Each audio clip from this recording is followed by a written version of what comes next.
بسم اللہ الرحمن الرحیم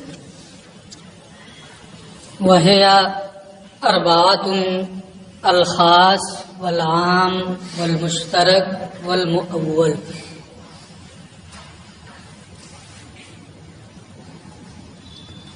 وضع کے اعتبار سے نظم کی قسموں کا بیان چل رہا تھا جو تقسیم اول ہے. تو نظم کے وضع کے اعتبار سے نظم کی 4 قسمیں ہیں. کون کون؟ خاص، عام، مشترک، مؤول.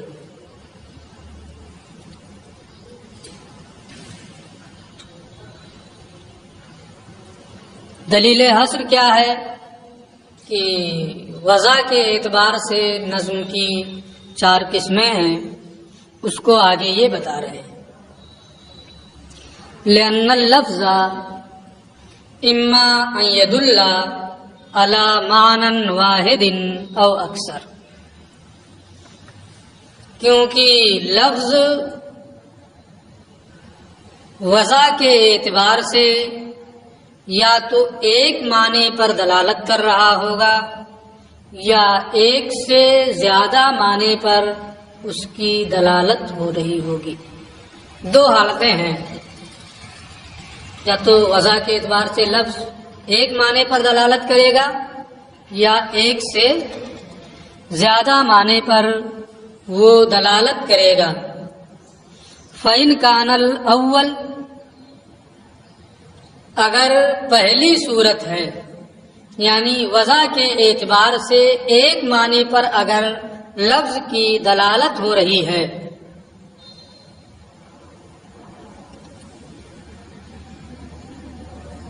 تو یہ 2 حال سے خالی نہیں ہے. یا تو افراد سے قطع نظر کرتے ہوئے ایک معنی پر دلالت ہو رہی ہوگی. افراد کی طرف خارج میں افراد ہیں یا نہیں ہیں اس کی جانب نظر نہیں. افراد سے منفرد ہو کر کے یا تو ایک معنی پر دلالت ہوگی یا افراد کے درمیان اشتراک کے ساتھ ایک معنی پر دلالت ہوگی. اسی کو یہ کہہ رہے ہیں کہ فَإِنْ كَانَ الْأَوَّلُ، اگر لفظ وضع کے اعتبار سے ایک معنی پر دلالت کر رہا ہے تو اس کی 2 صورتیں ہیں. یا تو افراد سے منفرد ہو کر کے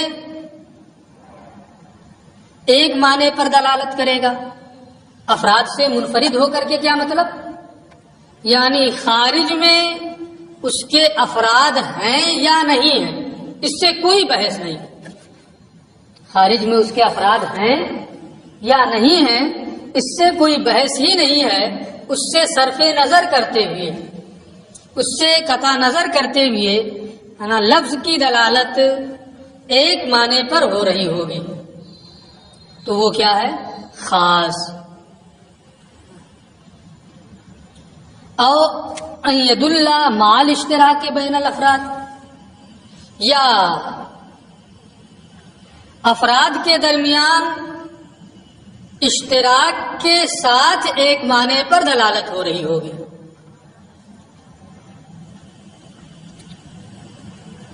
اب اگر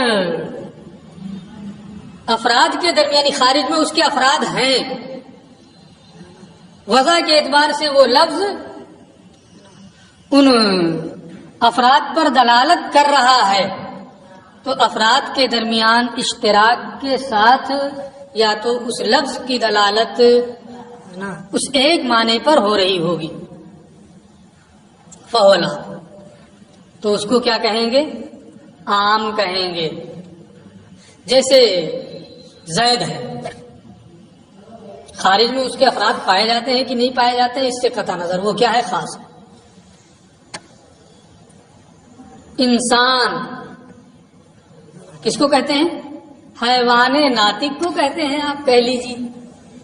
یہ اس کا ایک معنی ہے، ایک معنی پر دلالت ہو رہی ہے. لیکن خارج میں اس کے بہت سے افراد ہیں، تو افراد کے درمیان اشتراک کے ساتھ اس ایک معنی پر دلالت ہو رہی ہے نا. تو اس کو کیا کہیں گے؟ عام کہیں گے. ٹھیک ہے، دو ہو گیا.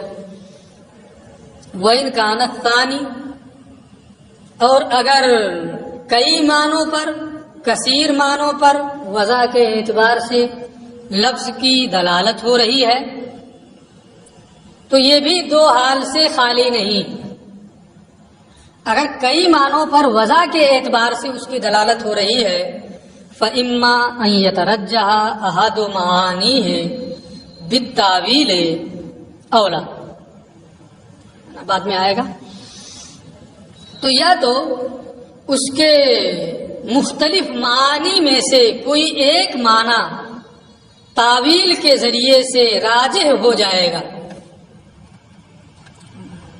کئی معنوں پر اس کی دلالت ہو رہی ہے وضع کے اعتبار سے، ان کئی معنوں میں سے ایک معنی تاویل کے ذریعے سے راجح ہو جائے گا یا تو اس کو کیا کہیں گے؟ مؤول. یا ان کئی معنوں میں سے کوئی معنی تاویل کے ذریعے راجح نہیں ہوگا تو اس کو کیا کہیں گے؟ مشترک. ٹھیک ہے، وہی کہہ رہے ہیں فَإِمَّا أَن يَتَرَجَّحَ أَحَدُ مَعَانِيهِ بِالتَّأْوِيلِ، تو یا تو اس کے مختلف معانی میں سے، کثیر معانی میں سے کوئی ایک معنی تاویل کے ذریعے راجح ہو جائے گا تو اسے مؤول کہیں گے. وَإِلَّا، یا راجح نہیں ہوگا ورنہ اسے مشترک کہیں گے. یعنی راجح نہیں ہوا تو وہ کیا ہے؟ مشترک ہے.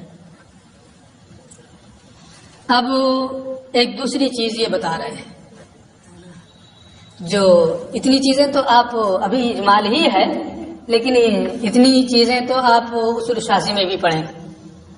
یہ کہتے ہیں کہ بار بار میں یہ بات بھی کہہ چکا ہوں کہ تقسیم واحد کے اقسام میں مباینت ہوتی ہے.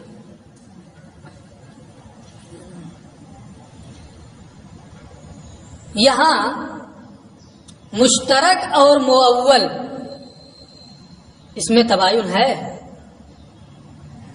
تعویل ہو گئی تو وہ مشترک ہی تو تھا، تو اس میں تو تباین نہیں ہوا. ایک چیز. دوسری چیز یہ ہے کہ مؤول یہ اس میں مفعول ہے تعویل کا. تعویل کون کرتا ہے؟ مجتہد کرتا ہے. تعویل مجتہد کرتا ہے.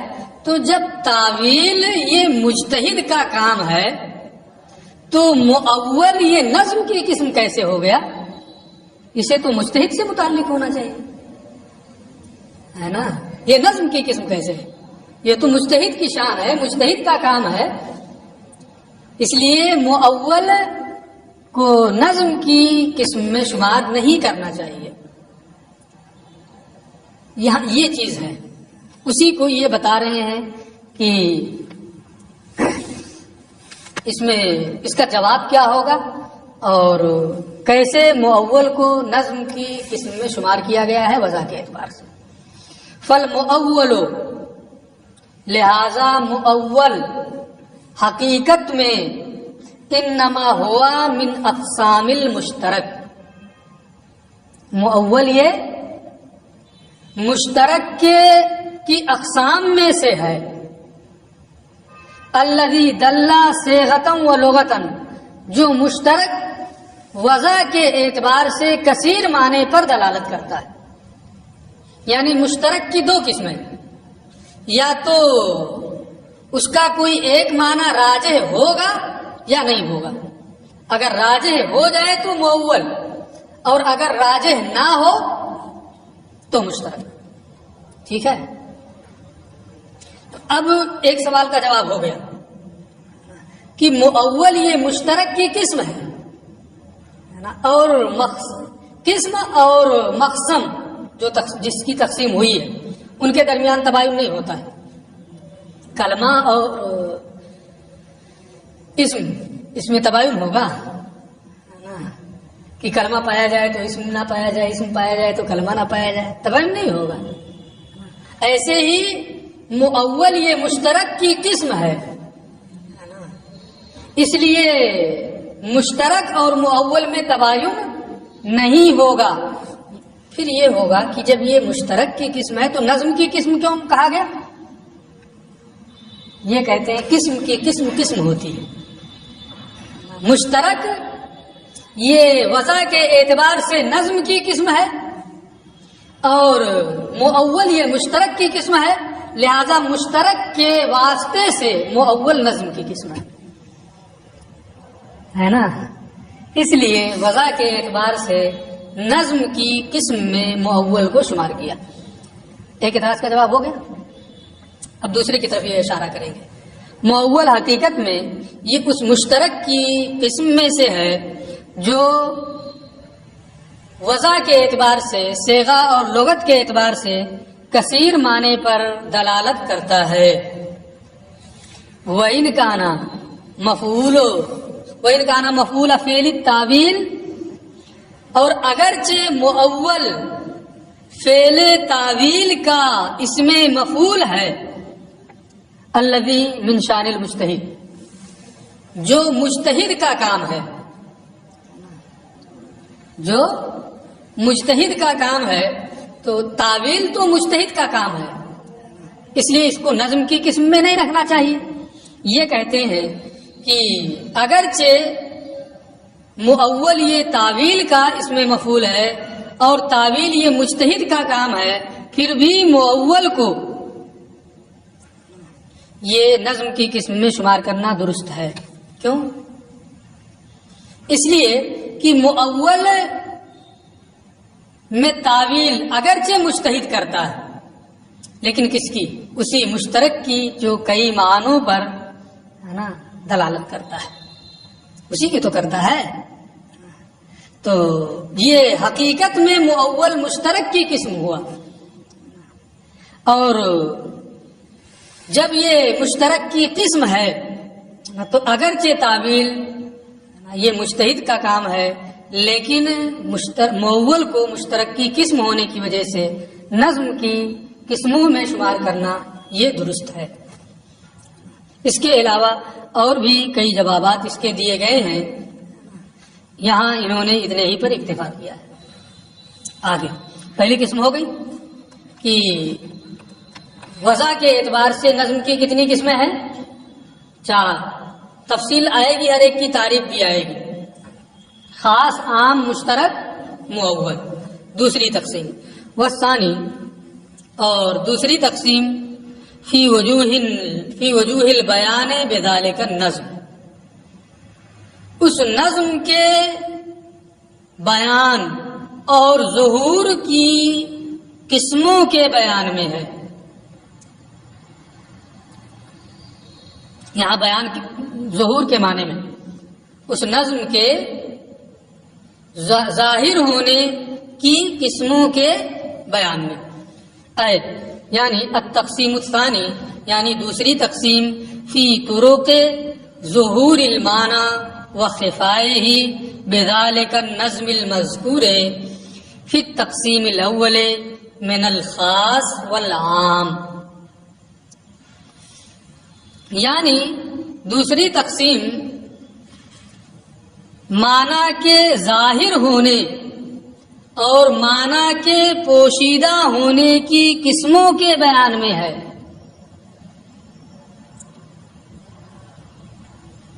بذالک النظم المذکور، اسی نظم کی ظہور و خفا کی قسمیں جو تقسیم اول میں مذکور ہوئی ہیں، یعنی خاص و عام۔ یہ تو لفظی بالکل ترجمہ ہو گیا۔ ایک مرتبہ پھر دیکھیں کہ تقسیم ثانی معنی کے ظاہر ہونے اور معنی کے پوشیدہ ہونے کی قسموں کے بیان میں ہے۔ اس نظم کے جو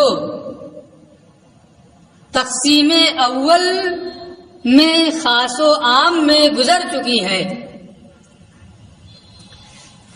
بذالک النظم المذکور فی التقسیم الاول من الخاص والعام. تقسیم اول میں جو خاص و عام گزر چکا ہے اسی نظم، اسی خاص و عام، اسی نظم کے پوشیدہ ہونے اور اسی نظم کے ظاہر ہونے کی قسموں کے بیان میں دوسری تقسیم ہے. یعنی کیف یظہر المعنی من النظم، نظم سے معنی کا ظہور کیسا ہے. مسوکن اور غیر مسوکن، حالت سیاق میں کلام اس کے لیے چلایا گیا ہے، اور غیر مسوکن یا حالت غیر سیاق میں کلام کا ظہور کیسا ہے، ظہور معنی کیسے ہے، حالت سیاق میں یا حالت غیر سیاق میں. تعویل کا محتملاً للتعویل اولا، تعویل کا احتمال رکھتا ہے یا نہیں رکھتا.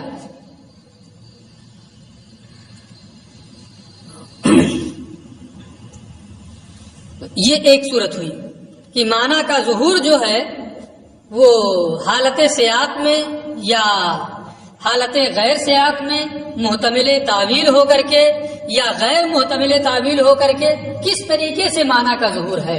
ابھی اور تفصیل آئے گی. دوسری صورت وکیف یخفی المعنی من اللفظ، لفظ کا معنی پوشیدہ کیسے ہے. خفان سہلا، ہلکی پوشیدگی ہے، اور کاملہ یا کامل درجے کی پوشیدگی ہے. تو اس تقسیم ثانی میں ظہور معنی اور خفائے معنی کے اعتبار سے اس نظم کی قسمیں ذکر کی جائیں گی.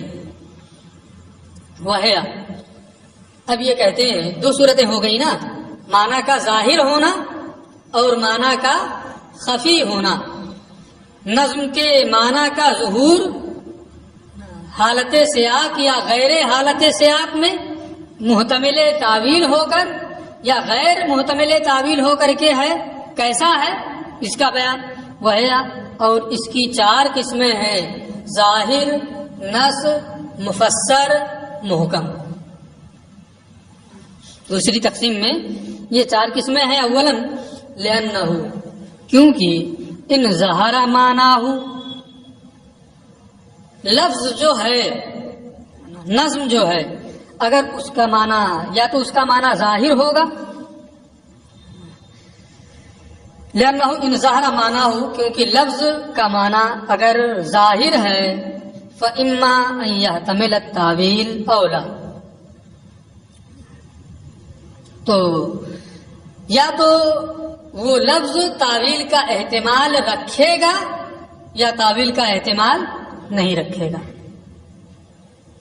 فَإِنِ احْتَمَلَهُ، اگر ظہور معنی کے ساتھ وہ لفظ محتمل تعویل ہو، تعویل کا احتمال رکھے، تو اس کی دو صورتیں ہیں. یا تو نفس صیغہ ہی سے اس کا معنی ظاہر ہوگا، سوق کلام اور غیر سوق کلام، کلام کو اس کے لیے چلایا گیا نہیں چلایا گیا اس سے کوئی مطلب نہیں ہے نا، ویسے ہی معنی سمجھ میں آ جا رہا ہے. کبھی ایسا ہوتا ہے کہ دیکھنا پڑتا ہے کلام ہے کس تعلق سے، پھر معنی سمجھ میں آتا ہے، ہوتا ہے کہ نہیں ہوتا ہے. کبھی ایسا ہوتا ہے کسی تعلق کو غور کرنے کی ضرورت نہیں ہے، دیکھا سمجھ میں آ گیا. دونوں صورتیں ہوتی ہیں. تو کلام جو ہے اس کا معنی اگر ظاہر ہے تو وہ محتمل تعویل ہوگا یا محتمل تعویل نہیں ہوگا. اگر اس کے اندر احتمال تعویل ہے نا، تو معنی کا ظہور ہے تو احتمال تعویل، لیکن معنی کا ظہور فإن کان ظہور معنی، تو اگر اس کے معنی کا ظہور محض صیغے ہی سے ہو جا رہا ہے تو اس کو کیا کہیں گے؟ ظاہر. اور اگر محض صیغے ہی سے، صرف صیغے سے معنی کا ظہور نہیں ہو رہا ہے، سوق کلام کو بھی دیکھنا پڑتا ہے. تو نس ہے. ٹھیک ہے, 2 قسمیں ہو گئی. اور وَإِن لَمْ يَحْتَمِلْهُ, اور اگر وہ لفظ کا معنی ظاہر ہو, لفظ کا معنی ظاہر ہے اور محتمل تعویل نہیں ہے, تو بھی 2 حالتوں سے خالی نہیں ہے. یا تو نسخ کو قبول کرے گا یا قبول نہیں کرے گا. اگر وہ نسخ کو قبول کرے تو اس کو مفسر کہتے ہیں. کلام اگر احتمال کلام کا معنی ظاہر ہے اور لیکن وہ تعویل کا احتمال نہیں رکھتا ہے اور نسخ کا احتمال اس کے اندر ہے تو اس کو کیا کہیں گے؟ مفسر. ٹھیک. اور اگر احتمال نسخ بھی نہ ہو, نسخ کو بھی وہ قبول نہ کرے تو اسی کو کیا کہیں گے؟ محکم. 4 قسمیں ہو گئی. چلیے. وَإِلَّا, ورنہ اگر وہ نسخ کو بھی قبول نہ کرے تو اسے کیا کہیں گے؟ محکم. فَهَذِهِ الْأَقْسَامُ كُلُّهَا, یہ 4 قسمیں جو ہیں کیا عام اور خاص کی طرح سے اس میں تباین ہے؟ عام خاص مشترک کی طرح سے. عام خاص مشترک میں تو تباین ہے, ایک دوسرے کے ساتھ جمع نہیں ہو سکتے. لیکن اس میں کیا ہے؟ بعض سے اولا ہے, نس میں ظاہر بھی ہے نا. اسی طریقے سے باقی کا معاملہ ہے. فَهَذِهِ الْأَقْسَامُ كُلُّهَا اولا من بعض, یہ تمام اقسام ان میں کی بعض سے اولا ہیں.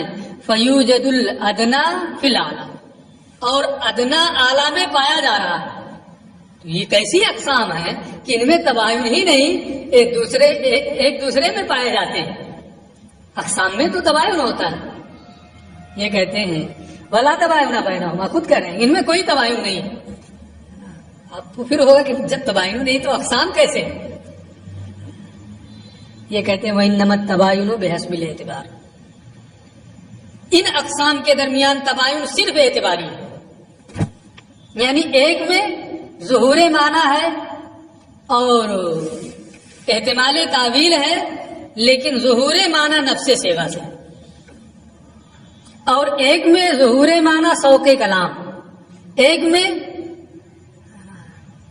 احتمال تعویل نہیں ہے اور نسخ کو قبول کرنا, ایک میں نسخ کو قبول بھی نہیں کرنا. اعتباری فرق ہو گیا سب میں نا. اس اعتبار سے سب میں فرق ہے, تباین ہے, لیکن حقیقی تباین ان دونوں میں نہیں ہے.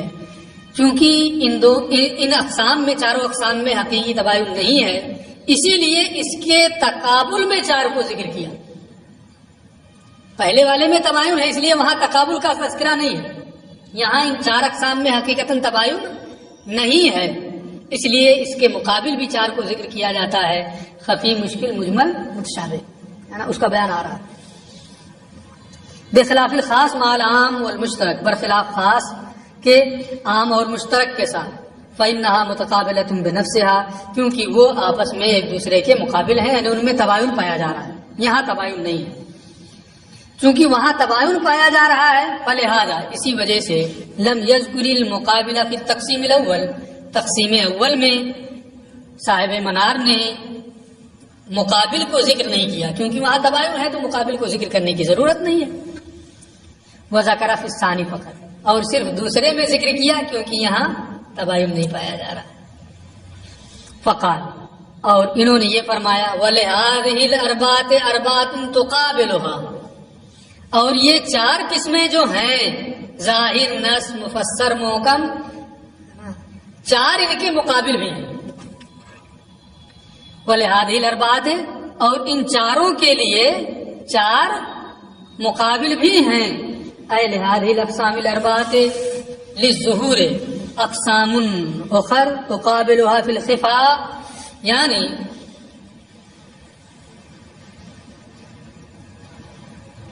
ان اقسام ظہور میں ان اقسام 4 کے لیے دوسری 4 قسمیں ہیں جو خفا میں ان کے مقابل ہیں. جو پوشیدہ ہونے میں ان کے مقابل ہیں. فکما انا فی الاول بعضها اولا من بعض فی الظہور، اور جیسے پہلے والے جو ہیں ظاہر نص مفسر محکم، ان میں بعض سے ظہور میں راجح ہے، قوی ہے نا، محکم سب سے زیادہ ظاہر. فکما انا فی الاول، تو جس طریقے سے پہلے میں بعض سے ظہور میں قوی ہے، کذالک فی المقابل، یہی حال مقابل میں بھی ہے. بعضها اولا من بعض فی الخفا، ان میں سے بعض دوسرے بعض سے پوشیدگی میں قوی ہے، یعنی ایک میں کم خفا ہے، دوسرے میں اس سے زیادہ، تیسرے میں اس سے زیادہ، چوتھے میں اس سے زیادہ. فیوجد الادنیٰ فی الاعلیٰ، یہاں بھی ادنا اعلیٰ میں پایا جاتا ہے، یہاں بھی تباین نہیں ہے، صرف تباین اعتباری ہوگا. وہ 4 قسمیں کیا ہیں؟ وہ ہے الخفی والمشکل والمجمل والمتشابہ. وہ 4 قسمیں خفی، مشکل، مجمل، متشابہ ہیں. لأنہ، کیونکہ لفظ کا معنی، نظم کا معنی، نظم کی مراد ان خفیہ معنی، اگر اس کا معنی پوشیدہ ہے، فإما أن يكون خفاؤه لعارض غیر الصیغۃ، تو جو پوشیدگی ہے وہ پوشیدگی یا تو صیغہ کے علاوہ کسی عرض عارض کی بنیاد پر ہوگی، یا نفس صیغہ کی بنیاد پر پوشیدگی ہوگی. یا تو نفس صیغہ کی وجہ سے پوشیدگی ہوگی، یا صیغہ کے علاوہ کسی عارض کی وجہ سے پوشیدگی. اگر صیغہ کے علاوہ کسی عارض کی بنیاد پر پوشیدگی ہے تو اس کو کیا کہیں گے؟ خفی، ہے نا. اور اول نفس صیغہ، اور اگر یا نفس صیغہ کی وجہ سے پوشیدگی ہوگی، اگر نفس صیغہ کی وجہ سے پوشیدگی ہے تو یہ بھی 2 حال سے خالی نہیں. یا تو غور و فکر کے ذریعے سے اس کا ادراک ممکن ہوگا یا نہیں ممکن ہوگا. اگر غور و فکر کے فَإِنْ أَمْكَنَ إِدْرَاكُهُ بِالتَّأَمُّلِ، اگر غور و فکر کے ذریعے سے اس کا ادراک کیا جا سکتا ہے تو اس کو کیا کہیں گے؟ مشکل. یعنی معنی پوشیدہ ہے نفس صیغہ کی وجہ سے، لیکن غور و فکر کی وجہ سے، غور و فکر کے ذریعے سے اس کا ادراک کیا جا سکتا ہے تو وہ کیا ہے؟ مشکل. وَإِن لَّمْ يُمْكِن، اور اگر نفس صیغہ میں پوشیدگی ہے اور تأمل کے ذریعے سے اس کا ادراک نہیں کیا جا سکتا تو 2 حال سے خالی نہیں. فَإِنْ كَانَ الْبَيَانُ مَرْجُوًّا مِنْ جَانِبِ الْمُتَكَلِّمِ، تو یا تو متکلم کی جانب سے اس کا بیان آنے کی امید ہوگی، قابل نہیں کہ غور و فکر کے ذریعے سے، تأمل کے ذریعے سے نہیں سمجھ میں آتا ہے، تو جس کا کلام ہے وہ خود ہی اس کو بیان کرے. یا تو اس کی امید ہوگی یا اس کی بھی امید نہیں ہوگی. اگر متکلم کی جانب سے بیان کی امید ہو فهو المجمل، تو اس کو کیا کہیں گے؟ مجمل کہیں گے. یعنی اگر لفظ کا معنی نفس صیغہ کی وجہ سے پوشیدہ ہے اور تأمل کے ذریعے سے اس کا ادراک نہیں کیا جا سکتا ہے، لیکن متکلم کی جانب سے بیان کی امید ہے تو وہ مجمل ہے. اور اگر امید نہیں ہے فهو متشابہ، تو وہ کیا ہے؟ متشابہ ہے. ایک چیز اور یہ کہہ رہے ہیں وَهَذَا التَّقْسِيمُ وَكَذَا التَّقْسِيمُ الرَّابِعُ، یہ دوسری تقسیم اور اسی طرح سے چوتھی تقسیم جو اقتضاء النص والی آئے گی، ہے نا. دوسری اور چوتھی یتعلق بالکلام، یہ کلام سے متعلق ہے، کیونکہ یہاں کیا دیکھا جاتا ہے؟ نظم سے مراد کیا ہے، اور مراد کلام ہی سے سمجھ میں آئے گا. لفظ سے مراد سمجھیں گے، مراد کے لیے ہے نا کلام ہونا ضروری، اسناد ہونا ضروری ہے، اور اسناد کلام ہی میں پایا جائے گا. لہذا یہاں دوسری تقسیم اور چوتھی تقسیم میں تو دوسری اور چوتھی تقسیم جو ہے یہ کلام سے متعلق ہے. کما ان تقسیم الاول، جس طریقے سے تقسیم اول جس میں وضع کے اعتبار سے نظم کی قسمیں بیان کی گئی ہیں کہ وہ ایک معنی پر دلالت کرتا ہے یا کثیر معنی پر دلالت کرتا ہے، اس میں لفظ کا اعتبار ہے، وہ لفظ کس معنی پر دلالت، مراد نہیں ہے وہاں، ہے نا. ایسے ہی دوسری تقسیم میں کہ موضوع لہو میں لفظ کا استعمال ہو رہا ہے، غیر موضوع لہو میں استعمال ہو رہا ہے، وہاں لفظ مراد نہیں. اس لیے پہلی اور تیسری تقسیم لفظ سے متعلق، دوسری اور چوتھی تقسیم کلام سے متعلق ہے.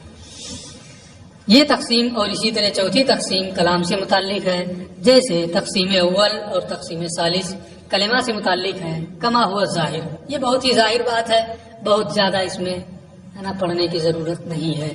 آگے یہ تیسری تقسیم کو ذکر کریں گے انشاءاللہ تعالی، اس کو